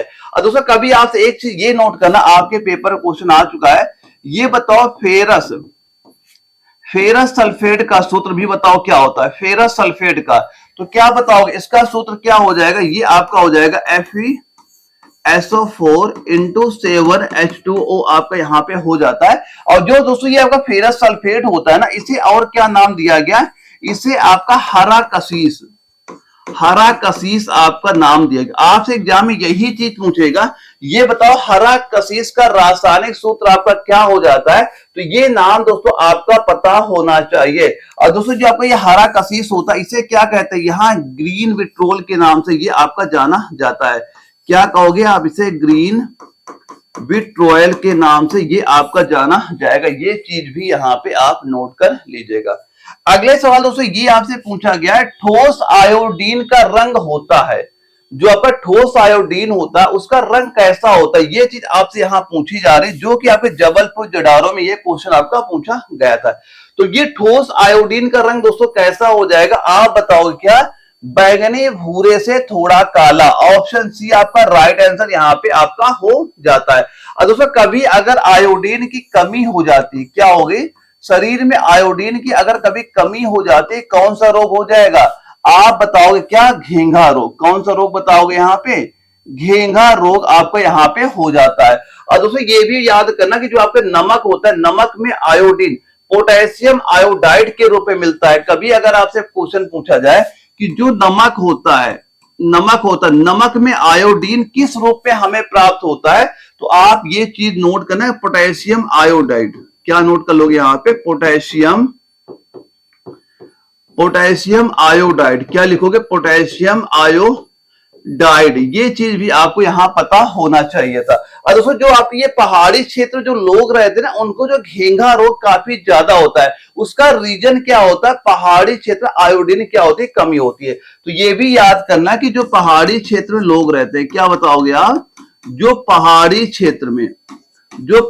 क्षेत्र में घेंघा रोगी अधिक मिलते हैं, क्योंकि क्या होता है, यहाँ पे आपकी आयोडीन की कमी वहां पे होती है। तो कभी भी अगर क्वेश्चन पूछा गया कि पहाड़ी क्षेत्र में घेंघा रोग किस रीजन से वहां पे ज्यादा होता है, तो वहां पे क्या बताओगे? आयोडीन की वहां पे कमी आपकी पाई जाती है। अगले सवाल दोस्तों ये आपसे पूछा जा रहा है कि ये बताओ, हीलियम को छोड़कर सभी नोबल गैसों में बाहरी सेल में कितने इलेक्ट्रॉन आपके होते हैं? किसको छोड़ के? हीलियम को छोड़ के। तब आप इसका राइट आंसर क्या बता दोगे इस क्वेश्चन का? ये राइट आंसर दोस्तों आप बताओगे क्या? ये हो जाएगा 8। कितने इलेक्ट्रॉन होते हैं? 8 हो जाएंगे। ऑप्शन डी आपका राइट आंसर हो जाए। क्योंकि दोस्तों जो आपका हीलियम होता है ना, अगर कभी पूछा गया हीलियम के अंतिम कक्ष में कितने इलेक्ट्रॉन होते हैं, क्या बताओगे आप? इसमें हो जाएंगे 2 इलेक्ट्रॉन। तो आपका जो हीलियम होता है, इसके अंतिम कक्षा में कितने इलेक्ट्रॉन? 2 होते हैं। अब हीलियम को छोड़कर सभी जितने भी आपकी नोबल गैसें होती हैं, सभी नोबल गैसों में आपके 8 इलेक्ट्रॉन वहां पे पाए जाते हैं। ये चीज यहां पे याद, यानी जो इनकी बाहरी सेल होती है वहां पे 8 इलेक्ट्रॉन सभी में पाए जाते हैं, केवल हीलियम को छोड़कर। अगले सवाल दोस्तों ये पूछा गया है, हाइड्रोजन में उच्चतम इलेक्ट्रॉन बनता वाला तत्व कौन सा है? किसका पूछा गया? हाइड्रोजन में उच्चतम इलेक्ट्रॉन बनता वाला तत्व कौन सा हो जाएगा? इन 4 ऑप्शन बताओ, राइट आंसर क्या हो जाएगा? आप किसका नाम बता दोगे? क्लोरीन का। ऑप्शन नंबर डी आपका बिल्कुल राइट आंसर यहाँ पे आपका हो जाता है। और दोस्तों यहाँ पे ये याद करो, फ्लोरीन दिया जा रहा है। जो आपका फ्लोरीन होता है, क्या नोट कर? जो आपका फ्लोरीन लिख लेना। इसकी विद्युत ऋणात्मक क्षमता क्या होती है? सबसे अधिक होती है। जो आपका ये दिया जा रहा है, इसमें क्या याद करना, इसकी जो विद्युत ऋणात्मक क्षमता होती है ये सबसे ज्यादा यहाँ पे होती है। सीधा पॉइंट यहाँ पे नोट कर लेना, कभी अगर आपके एग्जाम में ये चीज यहाँ पूछ ली जाती है। इसके बाद दोस्तों आपका जो अगला सवाल आता है, मेंडलीव की आवर्त सारणी में तत्वों के हाइड्राइड और ऑक्साइड के सूत्र किस स्थान पर लिखे जाते हैं? जहां पे ये 4 ऑप्शन आपके दिए गए थे। तो इसका राइट आंसर दोस्तों क्या हो जाएगा? क्या पूछा गया? मेंडलीव की आवर्त सारणी में तत्वों के हाइड्राइड और ऑक्साइड के सूत्र किस स्थान पर लिखे जाते हैं? तो आप क्या बताओगे? ऊपर लिखे जाते हैं। ऑप्शन डी आपका राइट आंसर यहाँ पे आपका हो जाता है। ऑप्शन डी आपका राइट आंसर यहाँ पे आपका हो जाएगा। ये चीज यहाँ पे नोट कर लेना। और इसके बाद एक आपका अगला सवाल था, इसमें यह पूछा गया, निम्न में से कौन सा तत्व कृत्रिम रेडियो सक्रिय है? बताओ कौन सा तत्व आपका कृत्रिम रेडियो सक्रिय आपका हो जाएगा, जहां पे ये 4 ऑप्शन आपके दिए गए थे। तो इस क्वेश्चन का आप राइट आंसर यहाँ पे कितना बताओगे अगर आपके एग्जाम में ये क्वेश्चन आपका रिपीट होता है? दोस्तों एग्जाम तक मैं जितने क्वेश्चन करा रहा हूं, आप सारे क्वेश्चन तैयार करते चलना, आपके एग्जाम में यहां जरूर आपको क्वेश्चन वहां पे नजर आ जाएंगे। इसका दोस्तों राइट आंसर आप क्या बताओगे? ये हो जाएगा नेप्टूनियम। ये जो नेप्टूनियम दिया जा रहा है ऑप्शन है, ये आपका राइट आंसर यहाँ पे हो जाता है। और दोस्तों ये जो आपका नेप्टूनियम दिया गया, अगर कभी आपसे इसकी परमाणु संख्या भी आपसे पूछ ले, ये बताओ इसकी परमाणु संख्या क्या है, तो परमाणु संख्या आप क्या बता दोगे? ये आपकी हो जाएगी 93 आपकी यहाँ पे हो जाती है। और दोस्तों जो आपको ये नेप्टूनियम दिया गया, ये प्रथम आपका ट्रांसयूरिक तत्व है। यहाँ पे एक चीज ये नोट कर लेना, ये आपका क्या हो जाएगा? प्रथम आपका ट्रांसयूरेनिक तत्व भी आपका यहाँ पे हो जाता है।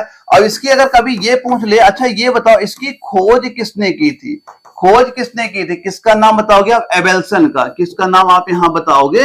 ये नाम यहाँ पे नोट कर लें, इन्होंने क्या किया था? नेपच्यून की वहां पे खोज की थी। तो ये सारे पॉइंट इसके बारे में एक बार यहाँ पे नोट कर लीजिएगा। अगला सवाल दोस्तों ये पूछा गया है, मानक दाब और ताप पर कौन से तत्व द्रव में है? मानक दाब और ताप पर कौन से तत्व आपके द्रव में आपके होते हैं, ये चीज यहां पूछी जा रही है। तो इसका राइट आंसर आप क्या बताओगे? ये बता दोगे मरकरी। ऑप्शन सी इसका राइट आंसर यहाँ पे आपका हो जाता है। और दोस्तों जो आपका ये इसे क्या बोलते हैं, इसे समानता आपका क्या बोला जाता है, इसे आपका समानता क्विक सिल्वर के नाम से ये आपका जाना जाता है। इसे समानता क्या बताओगे, इसे समानता आपका क्विक सिल्वर, ये चीज भी नोट कर लेना, क्विक सिल्वर के नाम से आपका जाना जाता है। और दोस्तों मरकरी के बारे में 2 पॉइंट ये भी नोट कर लेना, इसकी जो परमाणु संख्या भी आपके एग्जाम में कभी कभी पूछी जाती है, ये बताओ इसकी जो परमाणु संख्या क्या आपकी हो जाएगी, या बताओ इसकी द्रव्यमान संख्या क्या आपकी यहाँ पे हो जाती है। द्रव्यमान संख्या भी आप बता दो इसकी क्या हो जाएगी, तो परमाणु संख्या क्या बताओगे, ये आपकी 80 हो जाएगी, और द्रव्यमान संख्या क्या बताओगे, ये आपका 200 यहाँ पे आपका हो जाएगा। और दोस्तों ये प्रकृति में आपका सिनेबार अयस्क के रूप में पाया जाता है। अगर कभी ये पूछा गया ये प्रकृति में किस मतलब किस रूप में पाया जाता है, मतलब किस कौन से रूप में ये आपका पाया जाएगा, तो ये प्रकृति में आपका ये सिनेबार अयस्क, ये प्रकृति में आपका जो आपका सिनेबार अयस्क होता है, क्या होता है, जो आपका सिनेबार अयस्क के रूप में पाया जाता है, सिनेबार अयस्क के रूप में आपका ये पाया जाएगा। ये चीज भी यहाँ पे नोट कर लेना। तो ये सारे मरकरी के बारे में आपके इंपोर्टेंट पॉइंट हो जाते हैं जो आपके एग्जाम में क्वेश्चन यहां से पूछे जाते हैं। अगले सवाल में दोस्तों ये पूछा जा रहा है, इनमें से कौन सा कमरे के ताप पर एक अभिलाक्षणिक गंधयुक्त हरे पीले रंग की गैस के रूप में होता है, कार्बन मोनोऑक्साइड होगा, हाइड्रोजन सल्फाइड होगा, क्लोरीन होगा या आयोडीन होगा। इनमें बताओ राइट आंसर हमारा क्या हो जाएगा इस क्वेश्चन का। तो कभी भी आपके एग्जाम में अगर ये क्वेश्चन पूछ लिया गया तो आप सीधा सीधा क्या बताओगे, क्लोरीन। आपका ऑप्शन सी हमारा बिल्कुल राइट आंसर यहाँ पे आपका हो जाएगा। ये क्वेश्चन दोस्तों सारे क्वेश्चन यहाँ पे नोट करना, तैयार करना, इनका रिवीजन प्रैक्टिस आप करते वहां पे रहिएगा।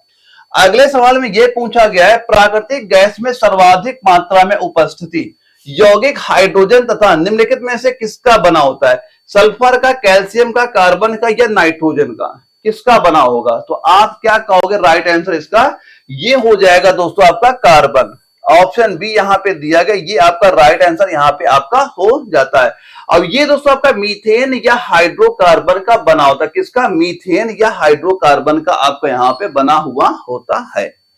अगला सवाल दोस्तों यहाँ पे हमारे फिजिक्स के क्वेश्चन आपके स्टार्ट हो जाते हैं। दोस्तों यहाँ पे काउंट करना आपका बायोलॉजी और केमिस्ट्री में कितना स्कोर आपका अभी तक वहां पे पहुंच चुका है।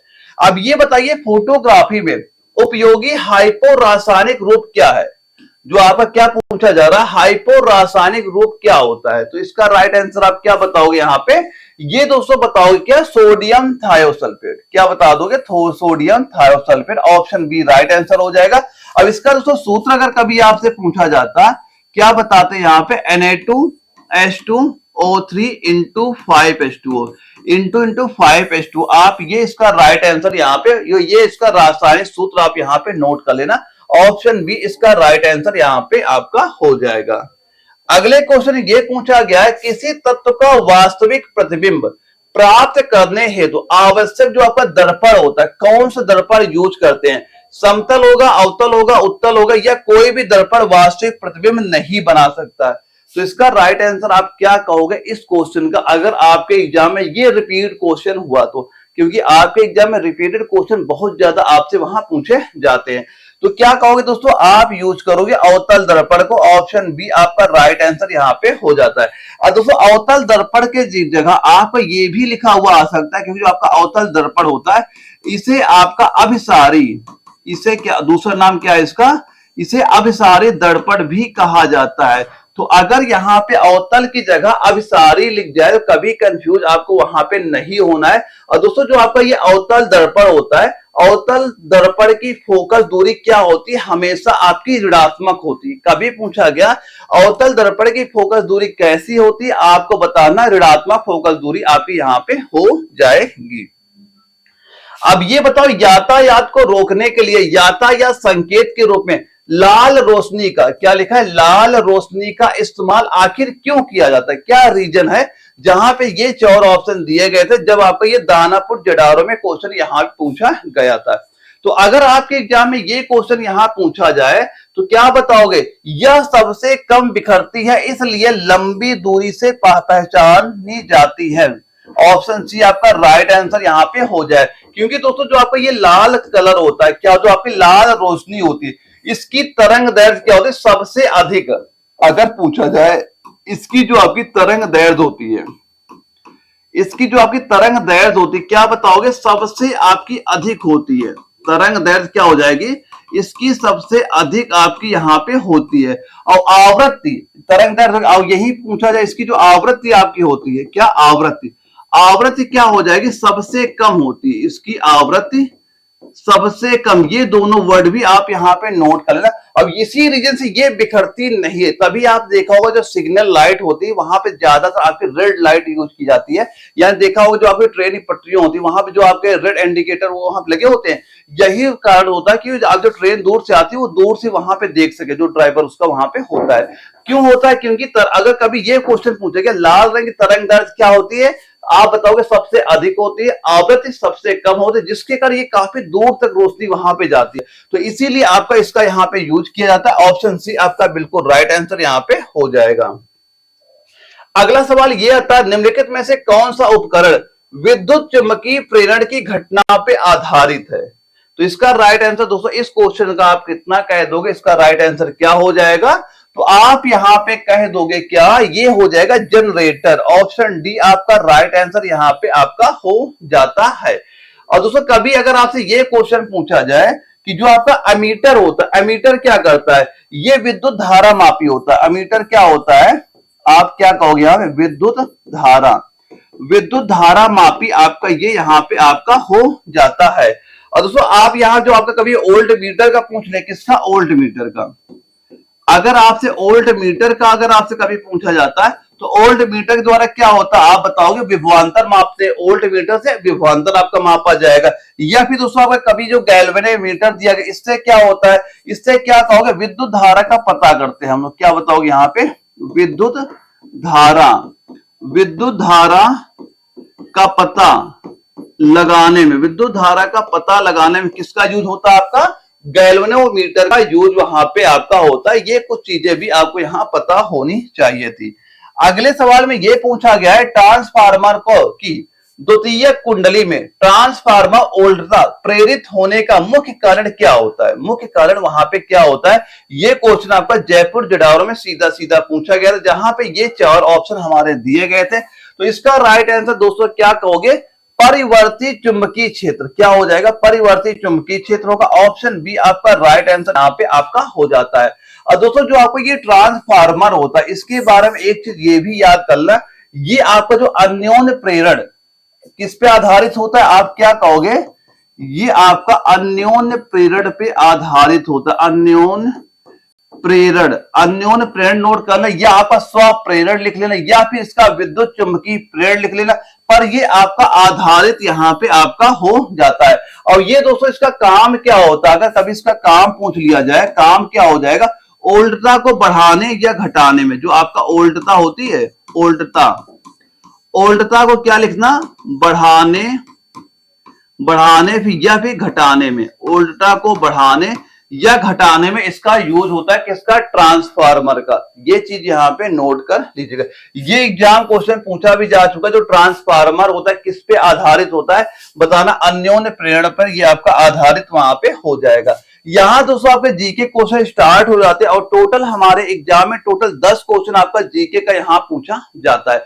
तो इसका राइट आंसर दोस्तों क्या बताओगे, भारत के सर्वोच्च न्यायालय के उद्घाटन कब किया गया, भारत के सर्वोच्च न्यायालय का उद्घाटन कब किया गया था। तो आपके एग्जाम में कभी ये क्वेश्चन पूछा जाए तो आपको क्या बताना है, 28 जनवरी 1950। ऑप्शन डी आपका राइट आंसर यहाँ पे आपका हो जाता है।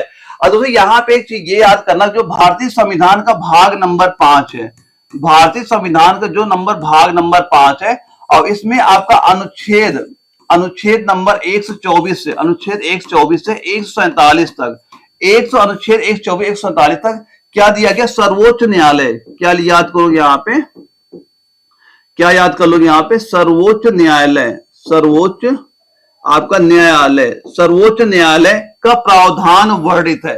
तो कभी पूछा गया सर्वोच्च न्यायालय का प्रावधान कहां पे वर्णित है, आपको बताना भाग नंबर 5 में, अनुच्छेद 124 147 तक यहाँ पे याद कर लीजिएगा।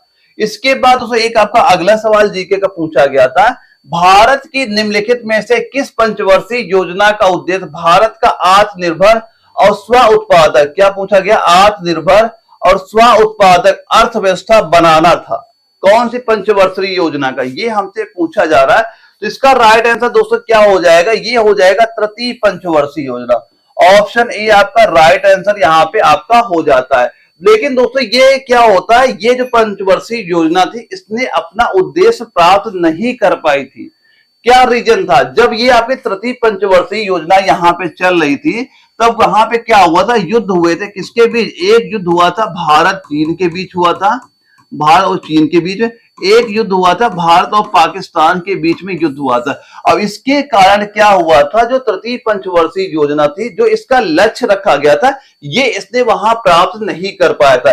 लेकिन दोस्तों यहाँ पे एक पॉइंट ये नोट कर लेना, ये एक जो क्वेश्चन पूछा जाता है कि जो आपका बोकारो, ये नोट करना आप कि जो आपका बोकारो जो आपका इस्पात संयंत्र है, बोकारो जो आपका इस्पात संयंत्र है, ये कहां पे आप बताओगे, झारखंड में है। जो बोकारो इस्पात संयंत्र झारखंड में है। जब आपकी ये तृतीय पंचवर्षीय योजना चल रही थी तभी बोकारो इस्पात का वहां पे स्थापना आपके यहाँ पे आपकी हुई थी। तो ये पॉइंट नोट करना, अगर कभी पूछा गया तृतीय पंचवर्षीय योजना इसने अपना लक्ष्य क्यों हासिल नहीं कर पाया था, क्योंकि ये आपके युद्ध हुए थे इस रीजन से। अगला सवाल आता है, कौन सी अक्षांश रेखा भारत के मध्य से गुजरती है जो देश की जलवायु को प्रभावित करती है, कौन सी रेखा आपकी हो जाएगी। तो इसका राइट आंसर दोस्तों इस क्वेश्चन का आप कितना बता दोगे, ये आपकी हो जाएगी कर्क रेखा। ऑप्शन डी आपका राइट आंसर यहाँ पे हो जाता है। और दोस्तों यहाँ पे एक चीज ये याद करना कि जो आपकी कर्क रेखा होती है, क्या याद करोगे यहाँ पे, जो ये दोस्तों अभी कर्क रेखा होती है, कर्क रेखा, ये भारत के 8 राज्यों से, भारत के कितने राज्यों से, 8 राज्यों से ये आपकी गुजरती है। कौन कौन से दोस्तों, इनके राज्य पता होने चाहिए क्योंकि ये आपके एग्जाम में क्वेश्चन पूछा जाता है कि जो कर्क रेखा है किन किन राज्यों से गुजरती है। तो कौन से राज्य हो जाएंगे दोस्तों, ये एक नोट करना, क्या गुजरात, एक राज्य क्या हो गया आपका, गुजरात हो गया। इसके बाद जैसे आप लिखोगे क्या, राजस्थान, गुजरात के बाद क्या बताओगे, राजस्थान। इसके बाद हो जाएगा दोस्तों एक आपका मध्य प्रदेश, एक राज्य क्या हो जाएगा आपका, मध्य प्रदेश हो जाएगा। इसके बाद क्या हो जाएगा, छत्तीसगढ़। इसके बाद कौन सा राज्य हो जाएगा आपका, छत्तीसगढ़ हो जाएगा। छत्तीसगढ़ के बाद दोस्तों क्या बताओगे, झारखंड। इसके बाद कौन सा राज्य आ गया, झारखंड आ गया।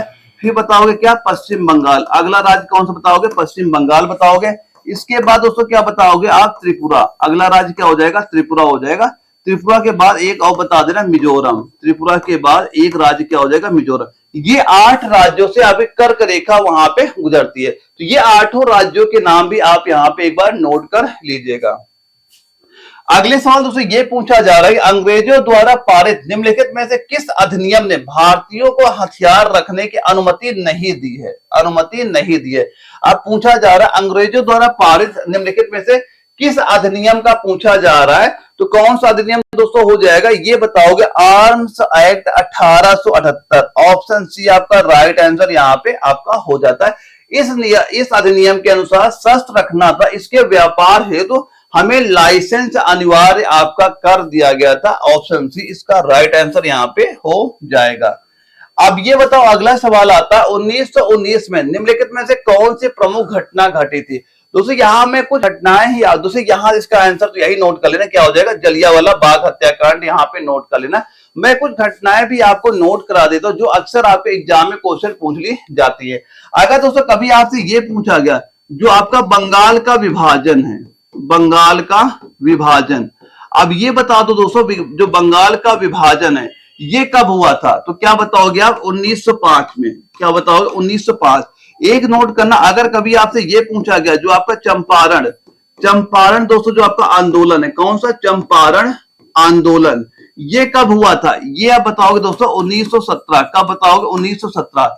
एक ये जलियांवाला बाग हत्याकांड आप जाने गए हो। अगर कभी आपसे ये पूछा गया, एक ये बताओ, जो आपका असहयोग आंदोलन है, असहयोग आंदोलन, ये किस वर्ष हुआ था, आप बताओगे 1920-21। ये चीज यहाँ पे याद कर ले दोस्तों, ये आपके वो डेटे हैं जो अक्सर आपके एग्जाम में क्वेश्चन सीधा सीधा पूछा जाता है। तो ये सारे पॉइंट भी आप यहाँ पे एक बार नोट जरूर कर लीजिएगा। अगला सवाल दोस्तों ये आपसे पूछा जा रहा है, ये बताओ, निम्नलिखित में से किस राजवंश ने मौर्योत्तर काल में रेशम मार्ग का नियंत्रित किया। जो आपका रेशम मार्ग को नियंत्रित किया था, किस, कौन सा इसका राइट आंसर यहाँ पे आपका हो जाता है। तो आपके एग्जाम में अगर ये क्वेश्चन कभी भी पूछा जाए तो आप किसका नाम बताओगे? कुषाण। ऑप्शन डी आपका बिल्कुल राइट आंसर यहाँ पे हो जाता है। और दोस्तों जो आपका ये कुषाण राजवंश है ना, अगर क्वेश्चन ये पूछा गया, अच्छा ये बताओ इसके संस्थापक कौन हो जाएंगे? संस्थापक इसके कौन हो जाएंगे? तो किसका नाम आप बताओगे? यहाँ पे नाम बताओगे सीधा सीधा किसका? कुजुल कडफिसस। कुजुल कडफिसस, ये नाम आप यहाँ पे नोट कर लीजिएगा। और दोस्तों जो अगर ये पूछा गया जो आपका कुषाण वंश का महानतम शासक, अगर इसका ये कभी पूछा गया, इसके महानतम शासक कौन हो जाएंगे? महानतम शासक इसके कौन हो जाएंगे? किसका नाम बताओगे? आप बताओगे कनिष्क का। किसका नाम बताओगे? आप नाम बताओगे कनिष्क का नाम आप यहाँ पे बता देना। और दोस्तों जो आपको ये कनिष्क ने क्या किया था, जो सिल्क मार्ग है या रेशम मार्ग है, जिसकी खोज वहां पे की थी, यानी चीन से रोम जाने वाले रास्तों। यहां पे क्या लिखोगे? चीन से आपका रोम। चीन से क्या लिखो? चीन से रोम। चीन से रोम जाने वाले पर नियंत्रण किया था। रेशम मार्ग पर इन्होंने नियंत्रण किया, चीन से जो आपके रोम जाते थे वहां पे इन्होंने कंट्रोल आपका वहां पे किया था। अगला क्वेश्चन ये आपका पूछा गया, कौटिल्य किस शासक के प्रधानमंत्री थे? जो कौटिल्य थे ये किस शासक के प्रधानमंत्री वहां पे हो जाएंगे? ये 4 ऑप्शन आपके दिए गए, तो बताइए राइट आंसर यहाँ पे आपका कितना हो जाएगा? तो इसका दोस्तों राइट आंसर क्या कह दोगे? चंद्रगुप्त मौर्य के। ऑप्शन सी आपका बिल्कुल राइट आंसर यहाँ पे आपका हो जाता है। और दोस्तों जो आपके चंद्रगुप्त मौर्य होते, ये मौर्य वंश का प्रथम राजा और संस्थापक भी रहता है। जो चंद्रगुप्त मौर्य होता है ये मौर्य वंश के प्रथम राजा और संस्थापक भी आपके ये मौर्य वंश के वहां पे आपके हो जाते हैं। अब ये बताओ, भारत में गरीबी हटाओ और आत्मनिर्भरता की प्राप्ति करना मुख्य उद्देश्य था। कौन सी पंचवर्षीय योजना का ये मुख्य उद्देश्य यहाँ पे था? पंचवर्षीय योजना हमसे यहाँ पूछी जा रही है, बताइए इसका राइट आंसर यहाँ पे आपका कितना हो जाएगा? तो इसका दोस्तों क्या कहोगे? आपकी हो जाएगी 5वीं पंचवर्षीय योजना। ऑप्शन बी आपका राइट आंसर यहाँ पे आपका हो जाता है। यानी दोस्तों इसमें क्या था? गरीबी हटाओ का नारा अगर कभी ये पूछा जाए, जो आपका गरीबी हटाओ का नारा जो किसने दिया था, तो किसने दिया था आप क्या बताओगे? यहाँ पे इंदिरा गांधी ने। किसने दिया था? इंदिरा गांधी ने। ये क्वेश्चन भी आपके एग्जाम में क्वेश्चन पूछा जाता है, गरीबी हटाओ का नारा किसने दिया? आप बताओ। इंदिरा गांधी ने वहां पे दिया था। और दोस्तों जो जनता पार्टी की सरकार द्वारा इस योजना को 1978 में तय वर्ष से 1 वर्ष पहले ही समाप्त वहां पे कर दिया था। तो इसका पूछा गया गरीबी हटाओ का नारा किसने दिया था? इंदिरा गांधी का नाम भी आपको वहां पता होना चाहिए था। अब ये बताइए, एक सवाल में ये पूछा गया, भारतीय संविधान का कौन सा अनुच्छेद भारत के उपराष्ट्रपति के पद को अनिवार्य करता है? कौन सा अनुच्छेद है? ये भी आपका दानापुर जडारो में सीधा सीधा एग्जाम में ये क्वेश्चन आपका पूछा गया था। तो आप राइट आंसर क्या कह दोगे? अनुच्छेद नंबर 63। ऑप्शन डी आपका राइट आंसर यहाँ पे आपका हो जाता है। और दोस्तों यहाँ पे अगर ये पूछा जाता है, वो यहाँ पर अनुच्छेद और याद कर लेना। एक या बताओ अनुच्छेद नंबर 66 किसके बारे में बताया गया? या भी ये बताओ जो आपका अनुच्छेद नंबर 67 में क्या बताया गया? एक ये बताओ अच्छा जो आपका अनुच्छेद नंबर 69 में क्या बताया गया? ये 3 अनुच्छेद के बारे में भी आप नोट कर लेना। तो इसमें क्या बताओगे? 66 में क्या बताओगे? जो आपका उपराष्ट्रपति है, क्या बताओगे? उपराष्ट्रपति का क्या बोला गया? इनका निर्वाचन कैसे होगा, इसके बारे में जानकारी यहाँ पे दी गई। अनुच्छेद 67 में क्या बताया गया? उपराष्ट्रपति का इनका कार्यकाल, इनका जो कार्यकाल है, अगर कार्यकाल पूछा जाए कि जो उपराष्ट्रपति का कार्यकाल, इसके बारे में कौन से अनुच्छेद में बताया गया? अनुच्छेद 67 आपको बता देना है। और अगर कभी ये पूछा गया अनुच्छेद नंबर 69 में क्या बात की गई, तो उपराष्ट्रपति जो पद की शपथ लेता है, पद की जो शपथ लेता है, इसके बारे में जानकारी यहाँ पे दी गई कि उपराष्ट्रपति जो शपथ लेता है कौन से अनुच्छेद में बताया गया। आपको अनुच्छेद नंबर 69 पे आपको यहाँ पे टिक कर देना है। ये सारे पॉइंट आप अच्छे से तैयार करते हुए चलिएगा। अगला सवाल दोस्तों ये आता है, ये बताओ लेब्राडोर सागर और भूमध्य सागर किस महासागर का हिस्सा है? ये आप बताओ किस महासागर का आपका हिस्सा यहाँ पे हो जाएगा? तो आप क्या कहोगे? ये हो जाएगा आपका अटलांटिक महासागर। ऑप्शन ए आप राइट आंसर यहाँ पे आप बता दोगे। क्या हो जाएगा? अटलांटिक महासागर हमारा बिल्कुल राइट आंसर यहाँ पे आपका हो जाता है। दोस्तों आपके यहाँ से मैथ के क्वेश्चन स्टार्ट होते, टोटल 5 क्वेश्चन आपका मैथ का आता है। और मैथ के क्वेश्चन दोस्तों आपके बिल्कुल वहां पे इजी आते हैं अगर आपकी बेसिक नॉलेज भी आपकी अच्छी है, यानी कैलकुलेशन आपकी अच्छी है, तो बड़ी आसानी से पांचों क्वेश्चन आप बड़ी आसानी बना सकते हैं, कोई क्वेश्चन आपका वहां पे गलत नहीं होगा। पहले क्वेश्चन में क्या पूछा गया, 18 सेंटीमीटर भुजा वाले वर्ग में अधिकतम कितने क्षेत्रफल वाला वृत्त बनाया जा सकता है। अब बताओ उसका राइट आंसर क्या हो जाएगा। तो यहाँ पे हमने क्या किया, जैसे कि एक क्या बात हो रही है, यहाँ वर्ग की बात हो रही है, क्या 18 सेंटीमीटर भुजा वाले वर्ग में अधिकतम कितने क्षेत्रफल वाला वृत्त बनाया जाता है। अब यहां बताओ कितने क्षेत्रफल, हम यहाँ पे एक वृत्त आप बताओ बना सकते हैं। अब देखो यहां पे एक चीज ये बताओ, अगर ये भुजा आपकी 18 सेंटीमीटर है, ये भुजा अगर यहाँ पे देखो ये इतनी क्या इसकी आधी हो गई।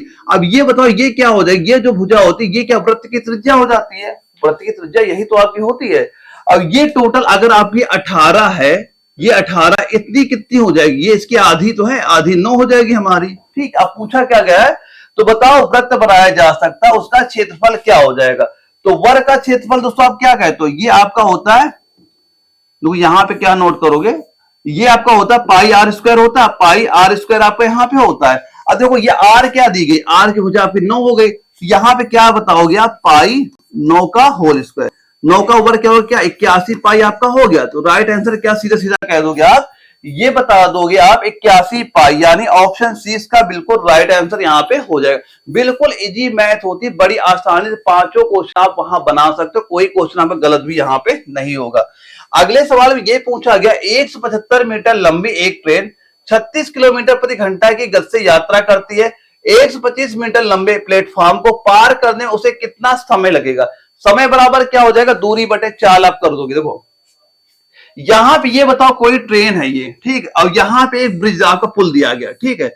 अब ये बताओ यहां पे क्या दिया गया, 175 मीटर लंबी एक ट्रेन, इस ट्रेन की लंबाई आपको दी गई है 175 मीटर दी जा रही है। अब इसके बाद जो पुल है ये 125 मीटर है, ये पुल है आपका 125 मीटर ये पुल आपका दिया गया। अब ये बताओ इसको पार करने में कितना समय लगेगा। अब क्या बता दो, टोटल दूरी तय कितने करेगा ट्रेन, यानी ये तो पहले अपनी दूरी तय ही करेगा, साथ पुल की दूरी भी तय करेगा। ये दोस्तों इनको दोनों को जोड़ दोगे ये कुल दूरी हो जाएगा। और यहाँ पे चाल क्या दी जा रही है, चाल आपको दी गई 36 किलोमीटर प्रति घंटा हमें चाल दी जा रही है। समय आपसे पूछा जा रहा है, समय क्या हो जाएगा, दूरी बटे चाल। तो यहाँ दूरी क्या होगी 175 प्लस 125, इन दोनों को आपको यहाँ पे क्या करते हैं, जोड़ देना है। तो यहाँ पे क्या करोगे आप, 175 प्लस का 125, इन दोनों को जोड़ दोगे। अब यहाँ पे चाल देखो, ये आपके मीटर में दिए गए हैं, लेकिन 36 किलोमीटर प्रति घंटा है, ये किलोमीटर प्रति घंटा में, इसको मीटर पर सेकंड में चेंज करने के लिए क्या कर दोगे आप, यहाँ पे ये जो 36 किलोमीटर प्रति घंटा, इसे आप 5/18 से गुणा कर दोगे। 18 दूना 36, 5 दूना 10, ये क्या निकला है, 10 मीटर पर सेकंड चाल निकल के आ गई। अब बताओ, अब यहां सीधा इसे क्या करो, 10 से आप इसी से भाग कर दो। अब इसको जोड़ो कितना हुआ, यार 200, 300, 300/10 कितना हो गया, ये 300/10 हुआ, 0 0 काट दिया, बराबर क्या हो गया आपका 30 सेकंड। इसको पार करने में कितना समय लेगा, 30 सेकंड का समय लेगा। आप सीधा सीधा आंसर क्या कह दोगे, ऑप्शन नंबर ए आपका इस क्वेश्चन का बिल्कुल राइट आंसर हमारा यहाँ पे आपका हो जाता है। इसके बाद एक बार स्क्रीनशॉट इसकी यहाँ पे आप ले लीजिएगा।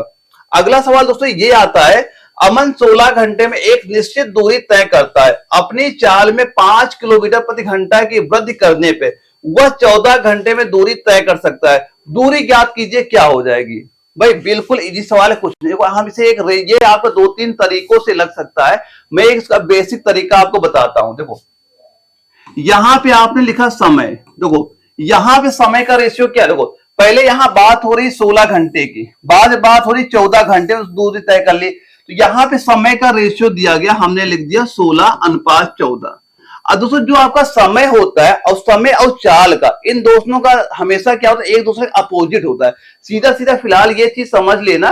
और यहाँ पे क्या, अगर समय का रेशियो 16:14 है, तो यहाँ पे नोट कर ले, इनकी जो चाल का रेशियो हो जाएगा, इनका एक अपोजिट, जस्ट अपोजिट, उल्टा हो जाएगा। तो यहाँ पे अपोजिट क्या बता दोगे, ये हो जाएगा 14:16 आपका हो जाएगा, 14:16 का आपका यहाँ पे होगा। अब देखो यहाँ पे चाल पहले 14 से यहाँ पे चाल क्या होगी, 16 होगी, कितनी बढ़ रही, आप यहाँ देख रहे हैं। लेकिन सवाल में क्या दिया गया, ये अपनी चाल को 5 किलोमीटर प्रति घंटा की वृद्धि करता है। लेकिन जब हम यहाँ पे देख रहे हैं 14 से 16 हुआ, यहाँ पे तो केवल 2 बढ़ रहा है, लेकिन सवाल में बोला गया 5 बढ़ रहा है। सवाल में क्या बोला गया, 5 बढ़ रहा है। तो यहाँ पे हम एक चीज ये कह सकते हैं कि आपका 2x बराबर ये जो बढ़ा है ये आप बता सकते हैं 5 किलोमीटर प्रति घंटा। तो ये बताओ केवल x का मान क्या हो गया, आप बताओगे सीधा सीधा क्या 5/2 यहां पे हो गई, यानी चाल कितने एक की मान, चाहे एक लिख लो यहां पे, एक x का मान 5/2 आपका आ गया। अब देखो पूछा क्या जा रहा है हमसे, पहले तो ये बताओ अमन की चाल अब कितनी हो जाएगी। ये चाल का रेशियो यहां पे दिया जा रहा है, तो अमन की चाल अभी कितनी वर्तमान में 14 है यहाँ पे। तो ये बताओ अमन की चाल अभी कितनी यहां पे हो जाएगी। अगर ये 1 बराबर 5/2 के है तो 14 बराबर कितना हो जाएगा, तो आप कहोगे कि जो 5/2 है इसे आप 14 से गुणा कर दो, यहाँ पे 2 से काटो, ये 7 हुआ, 7 गुणे 5 क्या, ये आपका 35 यहाँ पे निकल के आ गया। यानी चाल हो गई 35 किलोमीटर प्रति घंटा हमारे यहाँ पे हो गई। अब पूछा क्या जा रहा, दूरी बताओ, पूछा क्या जा रहा हमें, तुम दूरी बताओ। तो अब दूरी बराबर क्या हो जाएगा, दूरी बराबर हो जाएगा क्या, चाल गुणे समय। देखो चाल कितने निकाली आपने 35 और समय कितना लग रहा है इसके 16, तो दूरी बराबर चाल गुणे समय आपका हो जाएगा। तो चाल कितनी है 35 है और गुणे कर दो 16, तो यहां पे किया 35 गुणे 16, 35 गुणे 16 जैसे आप सॉल्व करें कितना निकल के आ जाएगा 560 ये किलोमीटर आपको यहाँ पे निकल के आ जाएगा। क्या निकल के आ जाएगा 560 किलोमीटर निकल के आ जाएगा। तो आप क्या कहो कितनी दूरी तय करेगा 560 किलोमीटर। ऑप्शन ए आपका बिल्कुल राइट आंसर यहाँ पे आपका हो जाता है। एक बार इसका दोस्तों स्क्रीनशॉट ले लेना ताकि आप बाद में इसकी प्रैक्टिस वहां पे कर सके। किसी भी क्वेश्चन दोस्तों कोई भी डाउट होता है आप हमें कमेंट बॉक्स में भी बता सकते हैं, या फिर जो स्क्रीन व्हाट्सएप नंबर शो करा व्हाट्सएप पे बताइए, मैं सभी के प्रॉपर डिटेल से आपको उसका मैं प्रोवाइड आपको करा दूंगा। लेकिन दोस्तों एक चीज ये हमेशा याद करना, अगर आप इसी बार अपना एग्जाम क्लियर करना चाह रहे, जो मैं आपको नोट्स प्रोवाइड करा रखा वो आप भाई बिल्कुल तैयार करके जाना। यकीन दिलाता हूं एक भी क्वेश्चन वहां से बाहर नहीं जाएगा। और जो डेली प्रैक्टिस सेट हो रही है, प्रैक्टिस सेट आपको अच्छे से वहां पे डेली वहां पे सॉल्व भी करते हुए चलना है। अगला सवाल दोस्तों ये आपका आता है, यदि आर एक काम को 90 दिन में पूरा कर सकता है, कुल काम को कितना परसेंट आर 45 दिन में पूरा कर सकता है। अब ये बताओ, एक चीज अभी तुम ही बता दो, कुल काम हमारा कितना है, ये मान चलते हैं कुल काम हमारा आपका 90 हो गया, ठीक है 90 आप यहां ध्यान रखना। अगर ये बताओ अगर आर एक काम का 90 दिन में पूरा कर सकता है तो कुल काम को कितना परसेंट काम आर द्वारा 45 दिन में पूरा करे। भाई अगर कुल काम आप 90 दिन में करते हो 45 दिन में क्या 45 काम ही तो करोगे यहाँ पे, तो 45 दिन आपने काम का 45 भाग काम कर लोगे। परसेंटेज पूछा गया है, गुणे आप यहाँ पे 100 कर दीजिए। अब इसे सॉल्व करोगे क्या, चाहे इसे सॉल्व कर लो, कितना हो जाएगा 45 दूना 90 हुआ, 2 से ये काट दिया, आपका 50% यहाँ पे भाई आधा काम करो। सीधा सीधा यही समझ में आपका आ रहा है कि कुल अगर 90 दिन में हुआ 45 दिन उसका आधा ही काम तो करोगे आप, यानी 50% काम आप वहां पे कर लोगे। तो ऑप्शन नंबर बी आपका बिल्कुल राइट आंसर यहाँ पे आपका हो जाता है। अब दोस्तों आपका अगला सवाल आता है जो कि आज की क्लास का हमारा लास्ट क्वेश्चन भी आपका यहाँ पे हो जाता है।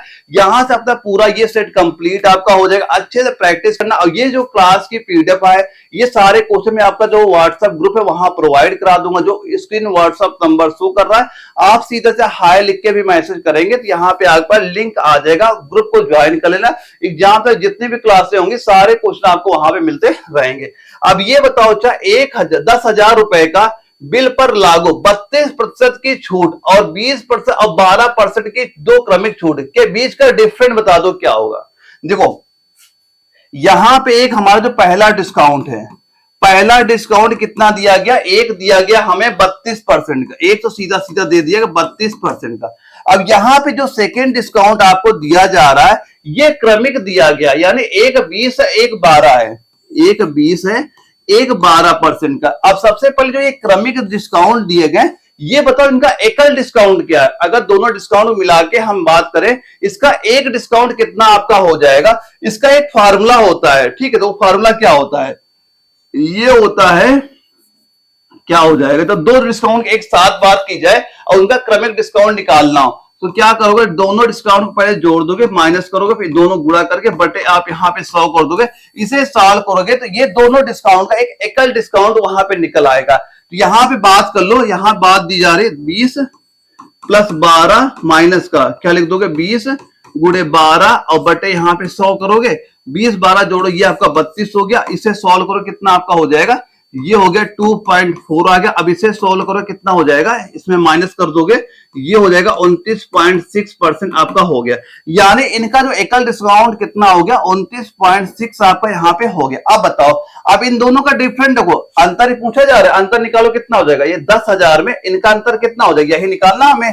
यानी क्या करोगे, सीधा सीधा यहाँ पे इसमें 32 में 29.6 माइनस कर दो, यानी क्या करोगे 32 माइनस का 29.6% बटे क्या करोगे यहाँ पे 100 कर दो, इसका गुणा आप यहाँ पे 10,000 से कर दोगे। अब इसको सॉल्व कर लीजिए, पहले 32 में 29.6 आपको माइनस कर देना, फिर सॉल्व करोगे, आपका आंसर यहाँ पे आ जाएगा। अब इसे सॉल्व करो, कितना आपका आएगा, 32 में माइनस का 29.6 करेंगे, गुणे 100 करेंगे, ये सॉल्व करोगे, काटोगे, 2 0 2 कट जाएंगे, यानी 2 0 2 हमारे सीधा सीधा कटी गए। इसको बाद इसमें हमने माइनस किया, फिर 100 से गुणा कर दिया, ये आपका निकल के आ जाएगा 240। क्या निकल के आ गया, 240 आपका निकल के आ गया। तो सीधा सीधा क्या कह दोगे, ऑप्शन ए आपका बिल्कुल राइट आंसर यहाँ पे आपका हो जाता है। दोस्तों यहाँ पे आज क्लास में जितने क्वेश्चन कराएंगे सारे अच्छे से आप प्रैक्टिस करिएगा, एक इसका स्क्रीनशॉट यहाँ पे आप ले लीजिएगा। अब ये एग्जाम था दोस्तों, मैं जितने क्वेश्चन करा रहा हूँ, जो चीजें मैं बता रहा हूँ, बस आप फॉलो करते रहना, आपका जब भी पेपर लगेगा यहां से आप एग्जाम बिल्कुल क्वेश्चन आपको वहां पे नजर आ जाएंगे। बस जो चीजें मैं बता रहा हूँ सारी चीजें आप अच्छे से फॉलो करते चलेगा। और दोस्तों अगर आप चैनल में नए हो, चैनल सब्सक्राइब भी कर लेना, ताकि आगे चल के कोई भी अगर इसका अपडेट होता है भर्ती का, उसका नोटिफिकेशन आप तक वहां पे पहुंच सके। और ग्रुप को ज्वाइन करना आप बिल्कुल वहां पे ना भूलेगा। और सीधा से दोस्तों प्ले स्टोर पे जाना, एक एप्लीकेशन भी डाउनलोड कर लेना जो आपका एनए वाला नाम से होगा, एनए वाला नाम से एप्लीकेशन है, ये डाउनलोड कर लेना, जहां पे आपको बहुत हेल्प मिलेगी आपको एग्जाम क्लियर करने के लिए। तो ओके दोस्तों, हम लोग मिलेंगे कल एक अगले प्रैक्टिस सेट में, तब तक के लिए जय हिंद।